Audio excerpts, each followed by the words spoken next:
श्री राधे राधे। परम वियोगिनी श्री विष्णुप्रिया जी का जीवन चरित्र, पंचम अध्याय, गतांक से आगे। विद्या व्यसनी हो गई निमाई, चंचलता मानो इनसे रूठ ही गई। भाई विश्वरूप ने जब से संन्यास लिया तब से निमाई गंभीर बन गए थे। पाठशाला से आज जब निमाई घर आए तब उन्होंने देखा कि उनके पिता पंडित जगन्नाथ जी लेटे हुए हैं। निमाई ने जाकर उनके पैर जब छुए तो पिताजी, आपको ज्वर है? पर पंडित जगन्नाथ जी ने इसका कोई उत्तर नहीं दिया। पुत्र, सुन मेरी बात। पिता जगन्नाथ हाँफ रहे थे।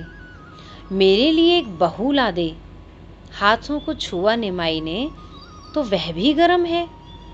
बोलना निमाई, तू कहीं विश्वरूप की तरह सन्यासी तो नहीं बनेगा ना?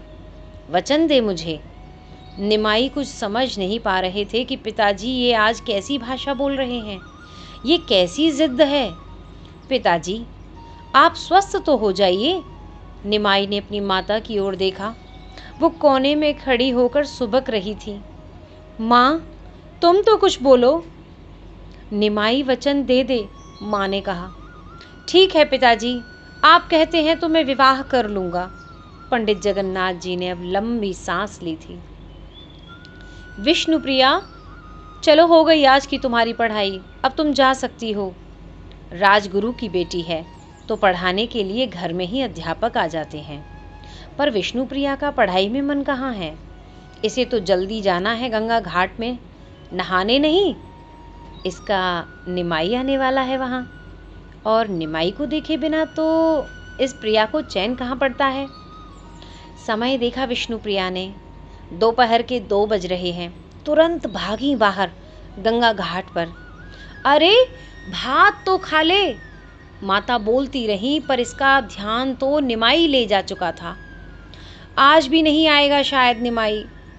गंगा जी में कंकड़ फेंकते हुए प्रतीक्षा कर रही थी। विष्णुप्रिया पर 2 घंटे हो गए पर निमाई नहीं आया। तो इसकी सखी ने कहा, तुझे बड़ा पता है, जब भी देखो कुछ न कुछ अशुभ ही बोलती है। अपनी सखी के प्रति भी रोष आ गया था विष्णुप्रिया को। तभी एक वृद्धा महिला उधर से आई और गंगा जी में जल भरने लगी। दूसरी आई और विष्णुप्रिया जी से पूछने लगी, निमाई नहीं आया? शर्माकर सिर हिला दिया विष्णुप्रिया ने। वो यहाँ क्यों आने लगा? उसके तो पिता पंडित जगन्नाथ जी बहुत अस्वस्थ हैं।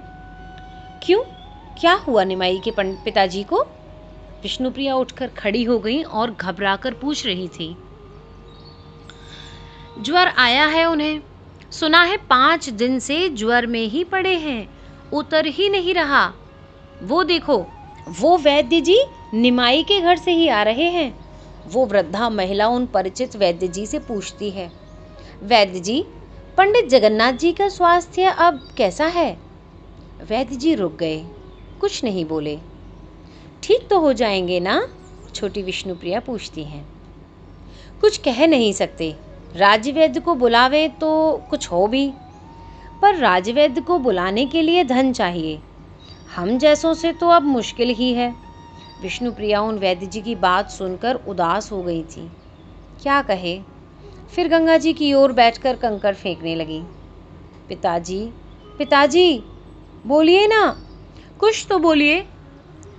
तुलसी पौधे के पास उतार कर लिटा दिया था पंडित जगन्नाथ जी को। चारों ओर हरिनाम संकीर्तन चल रहा था। माता शची सुबुक रही थी।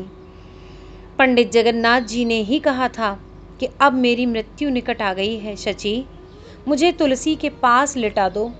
लिटा दिया था। हरिनाम सुनाने के लिए अड़ोस पड़ोस के लोग भी आ गए थे। सब आपस में पंडित जी की अच्छाई का गुणगान कर रहे थे। तभी निमाई उधर से आ गया। वो पाठशाला से आया था, पर उसे पता नहीं कि घर में उसके पिताजी अब उसे सदा सदा के लिए छोड़कर जाने वाले थे। पिताजी, पिताजी, बोलिए ना, कुछ तो बोलिए। वो अपने पिताजी के सामने बिलख रहा था, चीख रहा था। वत्स निमाई, अब नेत्र खोले थे पंडित जी ने।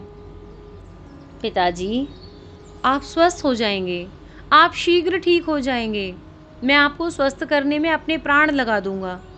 पर पिताजी, आप हमें छोड़कर मत जाइए। निमाई का रुदन सुनकर सब रो पड़े थे। वो रोते हुए बातें कर रहा था अपने पिताजी से। निमाई, मेरी बात सुनो। जिसका जन्म है, मृत्यु उसको आनी ही है। इसलिए इस तरह से रुदन करना तुमको उचित नहीं है। देखो, मेरी बात ध्यान से सुनो। निमाई, तुम्हारे बड़े भाई भी नहीं हैं। माता अब तुम्हारे आधार पर ही जीवित रहेंगी, इसलिए तुम्हें विवाह करना ही होगा। निमाई रो रहा है। इस समय निमाई की आयु 12 वर्ष ही तो है। तुम अब अपनी माता को संभालना, उसे बहू ला कर देना, ये तुम्हारा कर्तव्य है निमाई। पर हमें किसके आधार पर छोड़कर जा रहे हो पिताजी? आपके जाने के बाद हमारा कौन होगा? निमाई यही प्रश्न कर रहा था रोते हुए। वो भगवान श्री जगन्नाथ हैं, जगत के नाथ हैं, सबका पालन पोषण वही करते हैं निमाई। उन्हीं का स्मरण करना, उन्हीं से कहना वो हैं तुम्हारे, और तुम हो अब से सिर्फ उनके। मैं तुम सबको उन्हीं के समर्थ हाथों में सौंप कर जा रहा हूँ। इतना कहकर पंडित जी ने अंतिम श्वास ली। माँ शची मूर्छित हो गईं। निमाई एक तरफ पड़ा है। पंडित जगन्नाथ जी के स्वर्गवास की सूचना से पूरा नवद्वीप ही शोक में डूब गया था। बेचारे पंडित जगन्नाथ जी स्वर्ग से धार गए। सनातन मिश्र जी अपने घर जैसे ही आए, उन्होंने अपनी पत्नी से कहा, क्या हुआ, क्या हुआ पिताजी? विष्णुप्रिया दौड़ी आई, पूछने लगी। कुछ नहीं हुआ। तुमने पढ़ाई की? पिता अपनी पुत्री से पूछ रहे थे। पर नहीं पिताजी।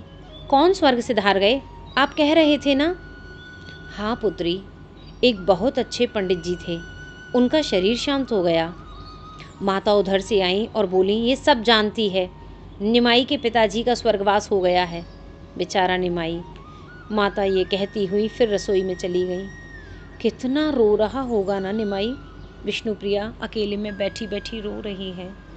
मैं होती उसके पास तो उसे संभाल लेती, पर ये सोच सोच कर उस पूरी रात विष्णुप्रिया जी रोती ही रही थी। जय जय श्री राधे श्याम।